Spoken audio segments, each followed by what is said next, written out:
In the year when the winter lingered longer than prayer, and frost sealed the wells with a thin, deceitful mercy, there was in the kingdom of France a king who feared his own flesh. They wrote of him in firm, disciplined hands, clerks who dipped their quills into soot-black ink and kept their eyes lowered. They recorded his decrees, his marriages, his wars. Yet what they did not write, or wrote only in margins so narrow that time itself would later scrape them away, was this, that Charles, sixth of his name, believed that he was made of glass. It was not always so. Once he had been golden, they said. The people called him Charles the Beloved.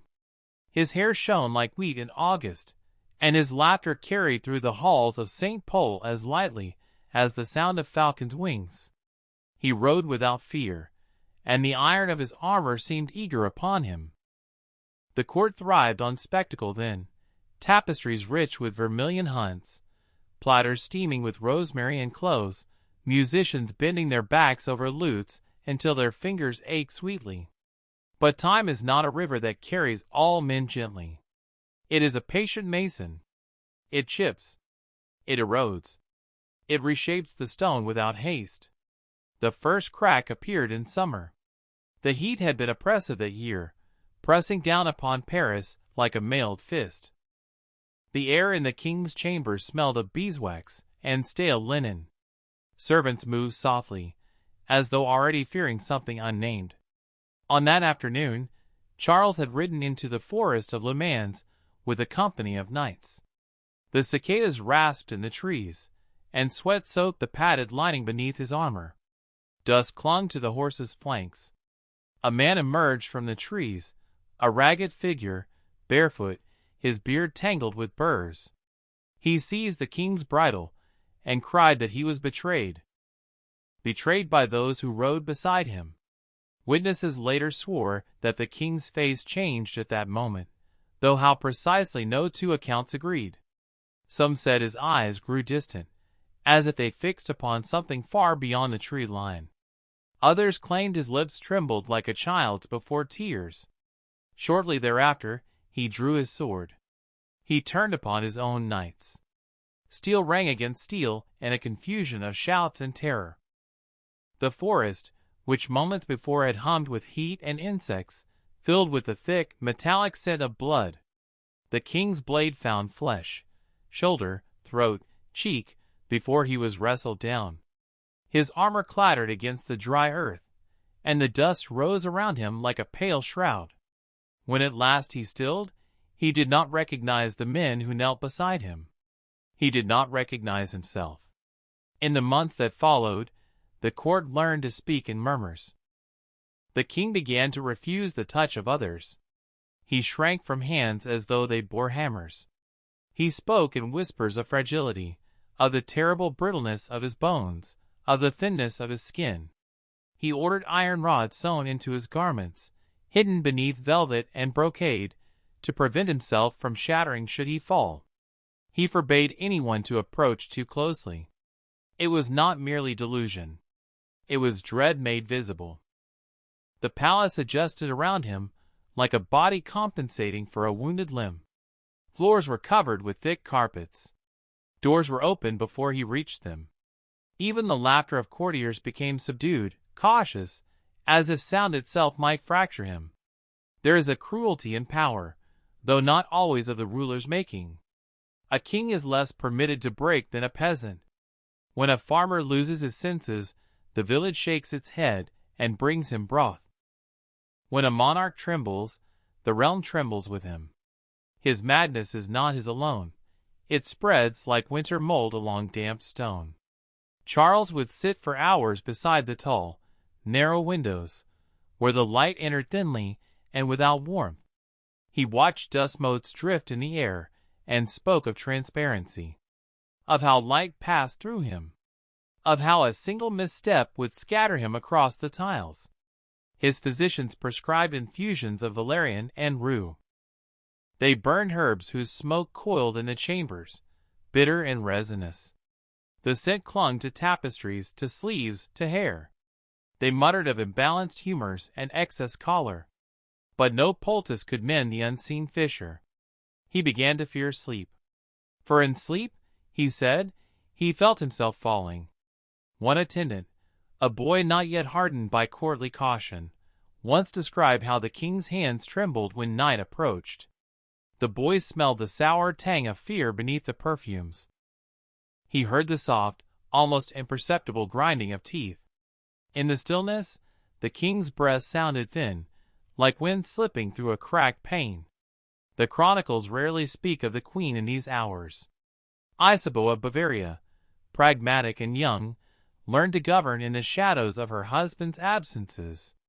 For there were days when Charles did not know her, days when he recoiled from her as from a stranger. She bore the weight of council meetings, of factions sharpening themselves like knives in dark corridors.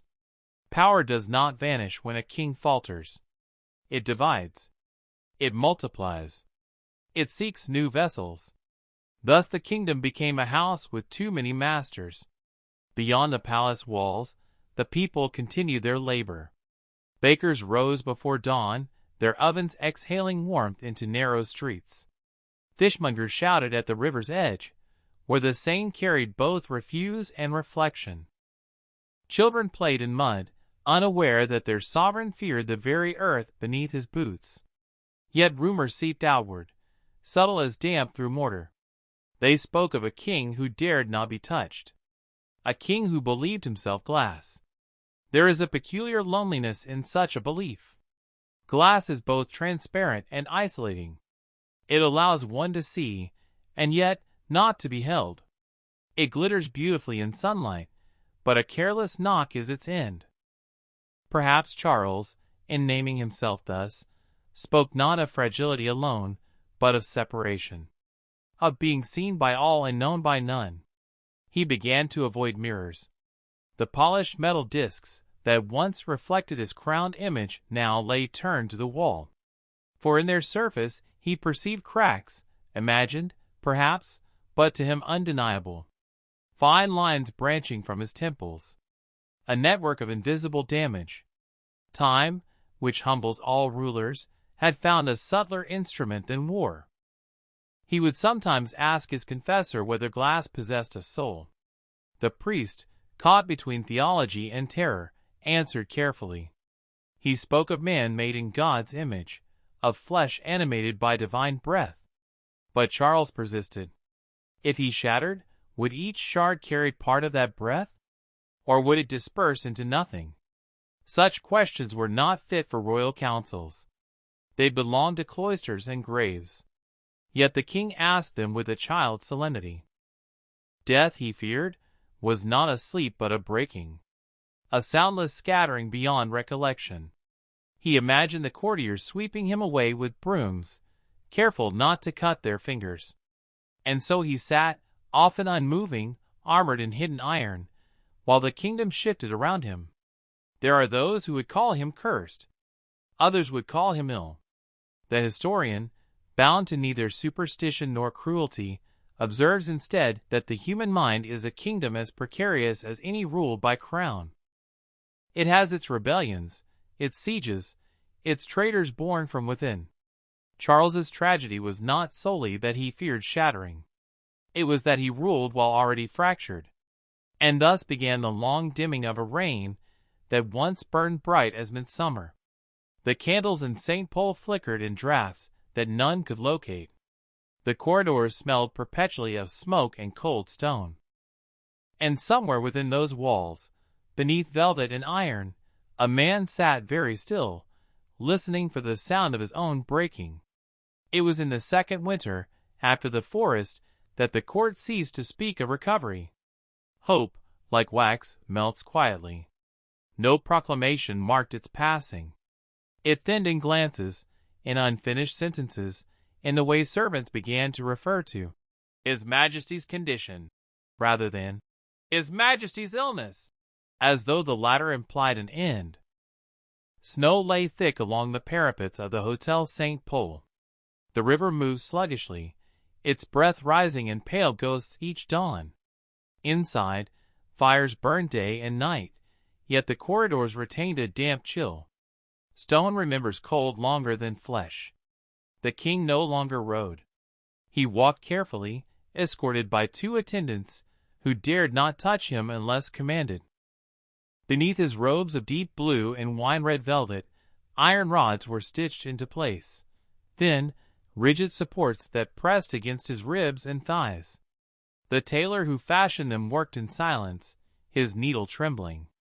He was instructed to tell no one of the king's request, yet the palace is a living ear. Secrets move through it like drafts under doors. When Charles shifted in his seat, the faintest metallic rasp could be heard, iron against iron, muted by fabric. It was a sound that unsettled those nearby, for it suggested both armor and cage. He refused embraces. Even the ceremonial kiss of peace was denied. When foreign envoys bowed, they were held at a measured distance, as though proximity itself were treason. There were days when clarity returned to him, fragile as frost upon glass.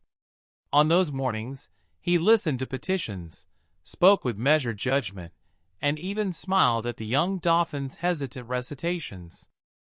Courtiers would exchange cautious glances, as men do when the sun breaks briefly through storm clouds. But the sun did not linger. At times he insisted he was not Charles at all. He would rise from his chair with a sharp, frightened motion and declare that the king was dead, dead and buried, though he could not recall the funeral. He spoke of another man wearing his face, seated upon his throne. He would pace, as far as the iron within his garments allowed, muttering of imposture and theft. Identity, once shaken, is not easily restored. It is a crown set upon the invisible brow of the mind. When it slips, even gold cannot secure it. In these hours, he refused to answer to his own name. Isabeau learned to observe him as one studies weather. She noted the subtle signs, the tightening of his jaw, the way his gaze fixed upon a single point as if following a crack no one else could see. She arranged councils in anticipation of his absences. She negotiated with dukes whose loyalties bent like reeds in wind. For the realm, too, had begun to fracture. The houses of Orleans and Burgundy sharpened their ambitions in the king's shadow. Alliances were whispered in chapels heavy with incense. Letters traveled at night, sealed with wax still warm from anxious hands. The people felt it in the price of bread, in the sudden shifts of tax collectors' demands. Madness in a sovereign is not a solitary affliction. It loosens the mortar between stones. One evening, as bells tolled vespers, Charles asked to be left alone in the chapel. The attendants hesitated but obeyed. The chamber smelled of cold wax, and faintly of damp wool from kneeling cloaks. Candle flames trembled in unseen currents. He stood before the crucifix, head tilted slightly, as though studying a puzzle. "Did he shatter?" the king asked softly. No answer came, save the distant murmur of wind along the eaves. "Or was he broken differently?" There is a difference between breaking and being broken. The first suggests fragility, the second violence. Charles did not know which he feared more. He touched his own sleeve, feeling the firmness of the iron beneath. His breath fogged faintly in the chill air. He imagined, perhaps, that Christ upon the cross had felt such confinement, flesh stretched taut, breath restricted. Yet Christ had been pierced openly. The king's wounds were hidden, internal, and for that reason more suspect in the eyes of men. Faith, when tested by illness of the mind, becomes a narrow bridge. Some cross it trembling. Others turn back, ashamed of their doubt. Charles prayed not for healing, but for cohesion, for the assurance that his thoughts would hold together through the night. He feared sleep as sailors fear reefs unseen beneath dark water. In dreams he felt himself splintering, limbs scattering like shards across a tiled floor, his voice multiplied into thin, discordant echoes. He began to avoid large gatherings. The great hall, once vibrant with torches and banners, now seemed to him an arena of hazards. A careless jostle, a sudden cheer could undo him. When feasts were held, he sat rigidly, scarcely tasting the meat spiced with cinnamon and pepper. The scent of roasted boar mingled with the beeswax of candles, and the faint sourness of crowded bodies. He swallowed little. Hunger, at least, felt solid and comprehensible. There were moments, small, nearly invisible, when his eyes softened. A greyhound once approached him, tail low, ears back in gentle submission. The animal rested its head lightly against the king's knee. The attendant stiffened, fearing an outcry. But Charles remained still. He looked down, and something like recognition passed across his features. He did not recoil. Animals, perhaps, do not threaten shattering. They do not expect consistency of identity. They do not whisper in corridors. He allowed the hound to remain. Time moved, patient and unhurried. It carved lines at the corners of his eyes. It silvered strands of hair at his temples. The chronicles continued, battles sketched in ink, treaties recorded, births and deaths enumerated with disciplined impartiality. Yet beneath these entries lay the quieter erosion of a man's certainty. The philosophers speak of freedom as the highest good. But what is freedom to one who fears his own body? Charles was free in title, sovereign of land stretching beyond sight. Yet he was captive to the notion of fracture. Iron stitched into silk became both shield and chain. He sometimes asked whether glass, once shattered, could be remade. The answer, had it been given honestly, would have offered little comfort. Glass may be melted and shaped anew, but it does not remember its former form.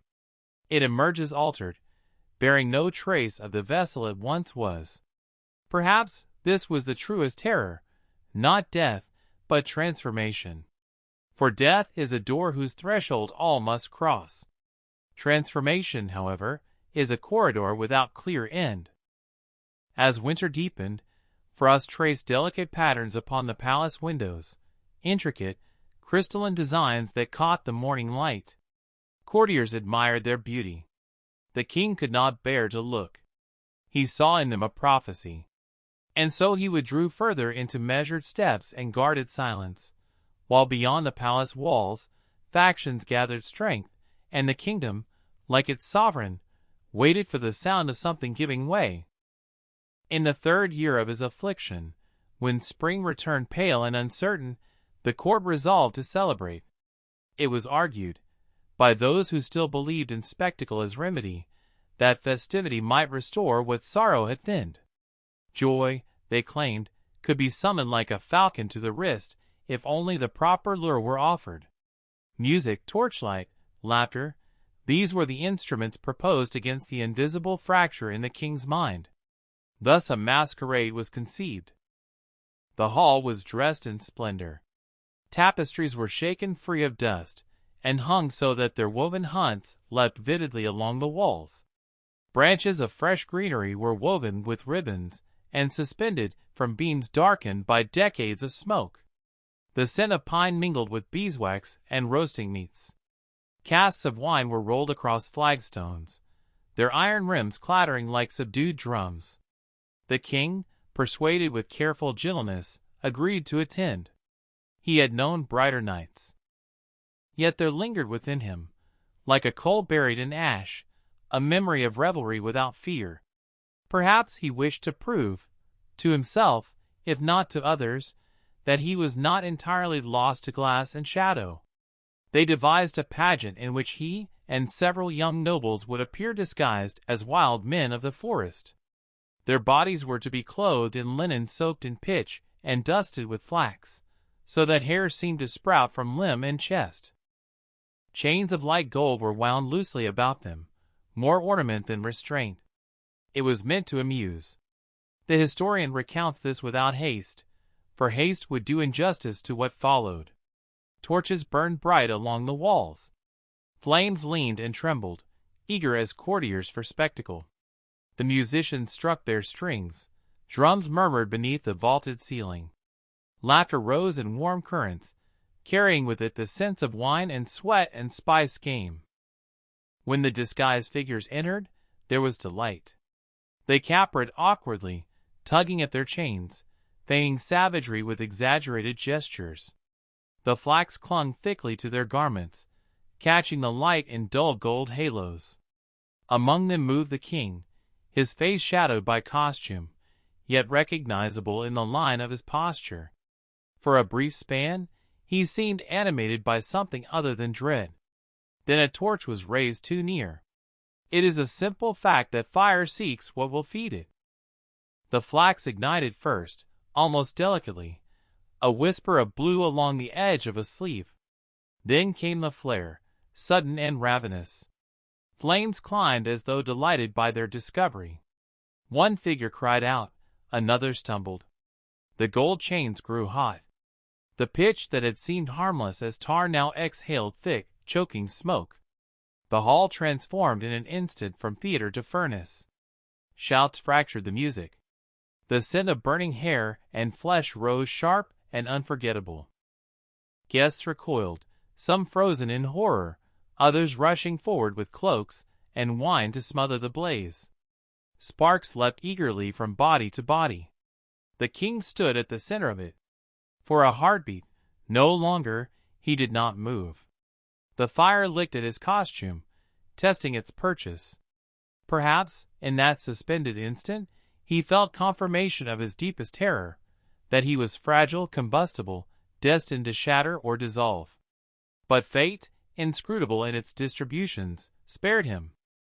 A duchess, quick in mind and movement, seized her heavy skirt and flung it over him, pressing the fabric against his form, suffocating the flames before they could devour. Others were not so fortunate. Their cries thinned, then ceased, leaving behind only the crackle of dying embers and the low moan of those who could not yet comprehend what they had witnessed. When the smoke cleared, for men lay grievously burned, the revelry became lamentation. In the days that followed, the palace smelled of vinegar and medicinal salves. Physicians moved like penitent ghosts through corridors heavy with guilt. The charred remnants of costume were gathered in silence, as though even ash required discretion. The king did not speak of the fire. Yet something in him altered. Those who attended him noted that his fear of breaking gave way, subtly, to another apprehension, that of consuming and being consumed. He began to speak of heat within his veins, of sparks beneath his skin. He shuddered at the sight of open flame, though he had once ridden fearlessly into battle. There are calamities that the mind folds into its existing terrors, as cloth absorbs dye. If before he feared shattering, now he feared combustion. Glass and flame became twin symbols in his troubled reflections. Fragility and annihilation, each waiting for a careless touch. The court, chastened, grew more subdued. Laughter returned only in cautious fragments. Torches were trimmed shorter. Festivities diminished. It was as if the palace itself had learned humility before elements it could not command. Beyond its walls, however, the realm did not pause in sympathy. Rivalry sharpened. The Duke of Orleans walked with new confidence through council chambers, his voice steady and persuasive. The Duke of Burgundy gathered allies like stones for a wall. The king's intervals of clarity became opportunities to be seized, his lapses openings to be exploited. Power, unlike mercy, rarely waits. Charles observed these movements with a gaze that was at times lucid, at times distant. In rare moments of calm he spoke with surprising gentleness to his son, guiding the boy's small hand across parchment, teaching him letters shaped like careful arches. "Names endure," he murmured once, "even when men do not." The child looked up, uncertain whether this was comfort or warning. At night, the king's sleep grew more troubled. Servants stationed discreetly beyond his chamber doors heard him cry out, not always in fear, but sometimes in what sounded like grief. The air carried the faint odor of extinguished candles and human breath confined too long in darkness. He dreamed of halls filled not with courtiers, but with fragments, translucent shards scattered across stone. He walked among them barefoot, careful, yet unable to avoid the thin lines of blood that followed his steps. Time, relentless sculptor, continued its labor. The burned men who survived bore scars that tightened their skin into masks of endurance.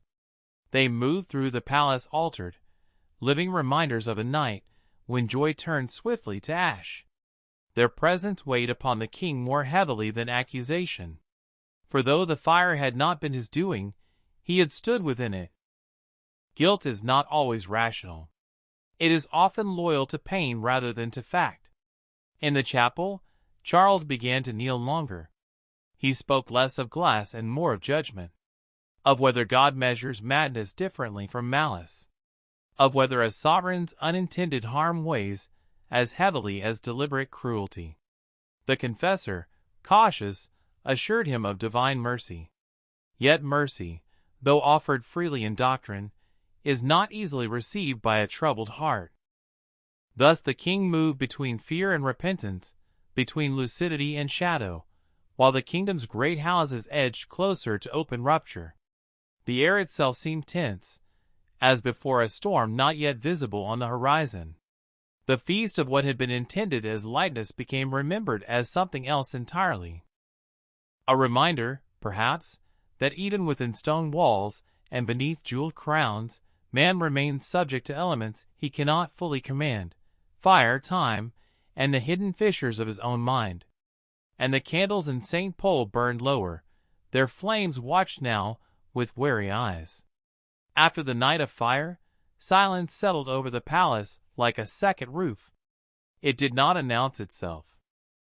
It gathered in the rafters, drifted along corridors, pooled in alcoves where servants once exchanged gossip in hurried whispers. Even the hounds seemed to tread more carefully, their claws clicking softly against the stone, as though sound itself might provoke calamity. The king's intervals of clarity grew narrower.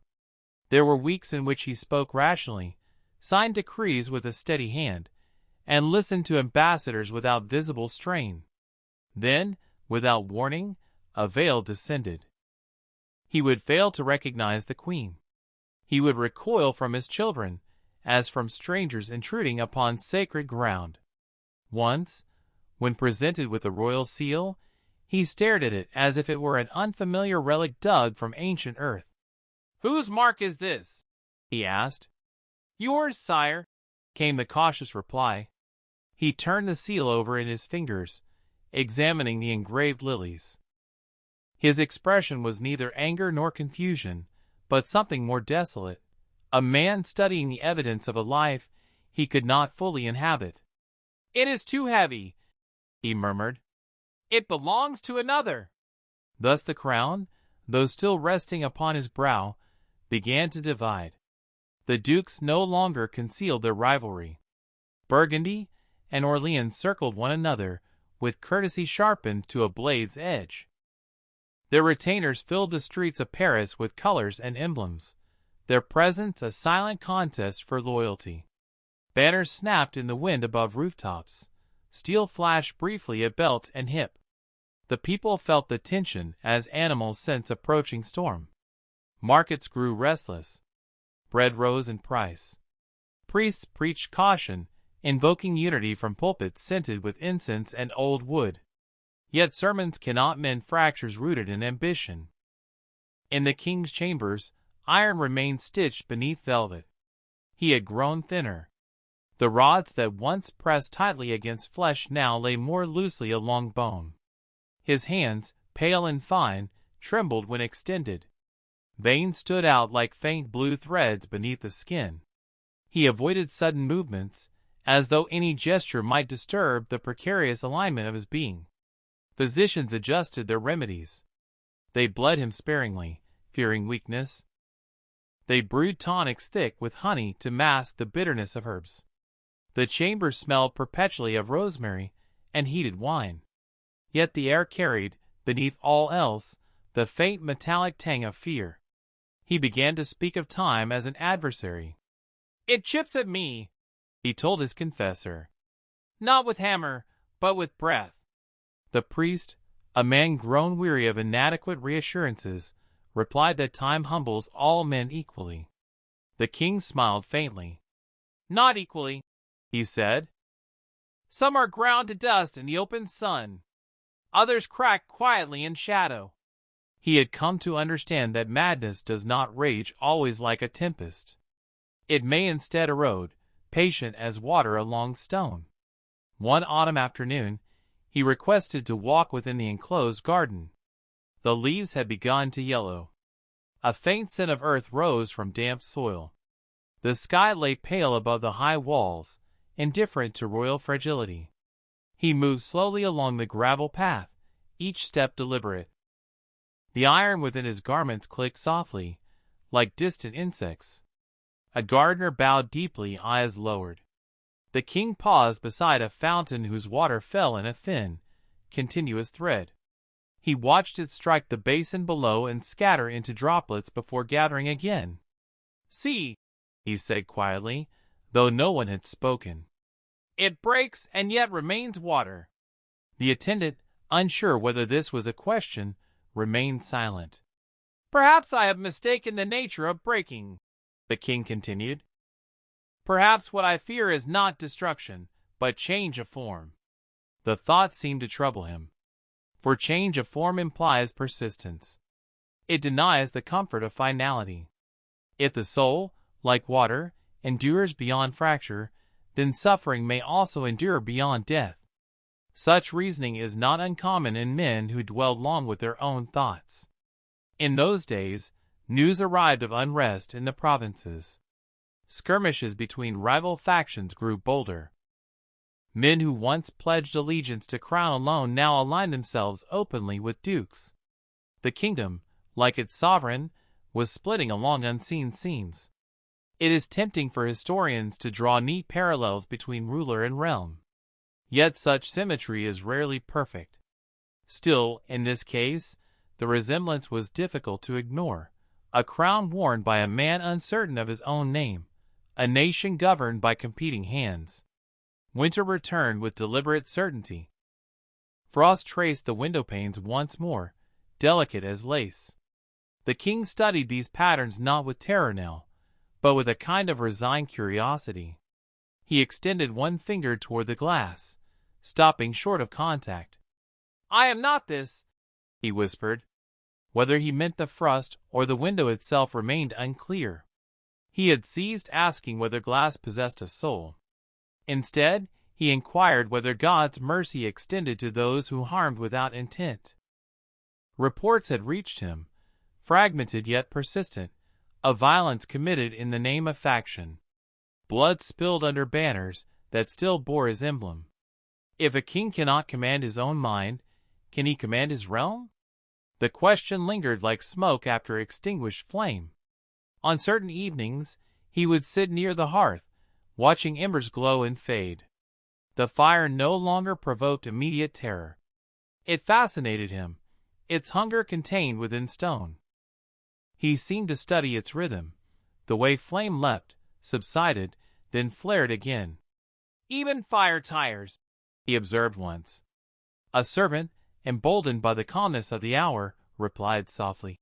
Everything tires, sire. He nodded. Perhaps this was the beginning of a quieter understanding. That fragility is not singular, not shameful. That even iron rusts, even stone erodes. That kingship, for all its ceremony, rests upon flesh no sturdier than that of the humblest peasant. Yet such realizations do not restore what has been lost. The dukes moved closer to open conflict. Whispers hardened into plots. Paris itself seemed to lean toward division, its narrow streets echoing with arguments not yet drawn into swords. And within the palace, beneath velvet lined with iron, a man sat contemplating water, frost, and flame, seeking in them a language for his own undoing. Time continued its patient carving. The crown did not fall. It remained where it had always been, gleaming before the eyes of those who coveted it. But it grew lighter upon his brow, as though already preparing to rest elsewhere. And the king, who had once feared shattering above all else, began to suspect that breaking was not the worst fate. To endure, divided and uncertain, might be heavier still. Years passed not with proclamation, but with thinning. The king's name remained upon parchment, inscribed in ink that did not tremble even when his hand did. Seals were pressed into warm wax. Decrees traveled outward like faint echoes of authority. Yet within the walls of St. Pol, sovereignty had become a ceremony performed around absence. His body endured. That was the quiet astonishment of it. The man who had once feared shattering lived on, through winters that gnawed at bone, through summers heavy with rot and rumor. He did not break upon the marble floors. He did not dissolve into splinters beneath careless touch. He endured. The iron rods were no longer sewn into his garments. At some forgotten moment, whether by his command or another's gentle omission, they ceased to be required. The tailor, now gray at the temples, kept the last of them wrapped in cloth at the bottom of a cedar chest, as one might keep relics of a war no one wished to recount. The king had grown light.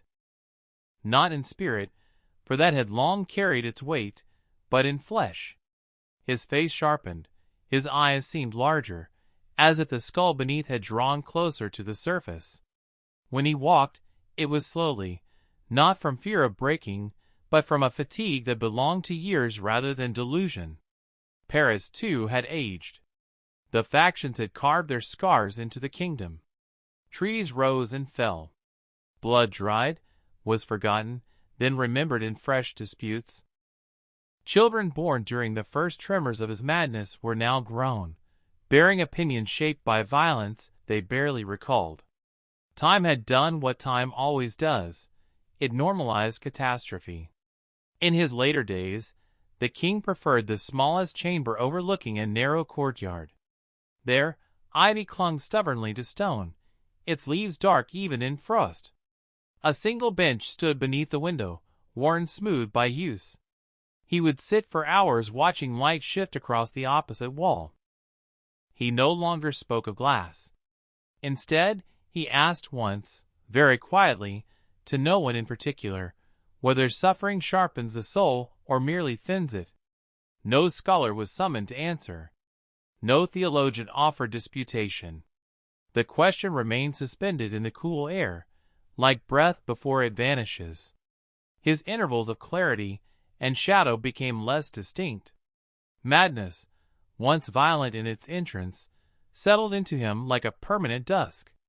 He recognized faces more often than not. He spoke gently to his children, though sometimes he called them by names belonging to earlier years.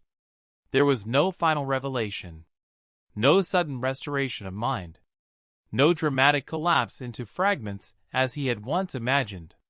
Death approached as it does for most men, without spectacle.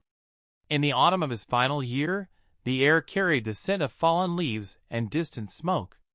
The court moved more quietly, not from fear now, but from habit learned over decades. Physicians entered and exited his chamber with measured steps. Prayers were murmured, their cadence familiar and almost tender. He lay upon his bed without iron, without armor, without the elaborate disguises of pageantry. His hands rested lightly upon the coverlet.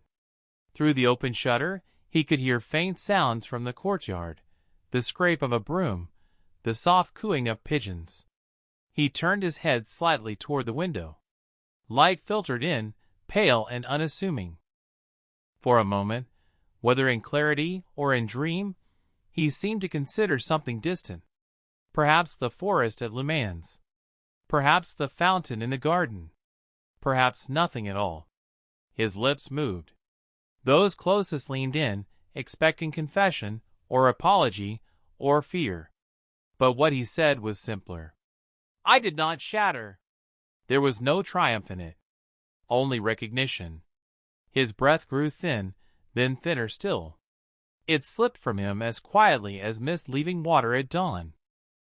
And so ended the reign of a king who had once believed himself made of glass. History would remember his wars, his councils, the factions that tore at France in his name. Scholars would debate the causes of his madness, humors unbalanced, lineage cursed, burdens too heavy for any mind. Chroniclers would measure his failures and weigh them against circumstance. Yet beneath those assessments lies another truth. He feared breaking more than death. He discovered, slowly and without comfort, that fragility is not a condition reserved for the mad. It is the common inheritance of all flesh, crowned or bare. Power does not harden bone. Fate does not seal every crack. Time moves with equal patience across palace and field. In the end, he did not become shards scattered upon cold stone. He became what all men become, memory. And memory, like glass, is transparent yet sharp. It allows us to see through years long vanished, but it may cut those who hold it carelessly. Thus the tale closes, not with thunder, nor with redemption, but with a quieter understanding. To live in fear of breaking is to mistake the nature of being human. For we are not vessels meant to remain flawless. We are forms through which light passes, however briefly. And even unbroken glass, in time, returns to sand.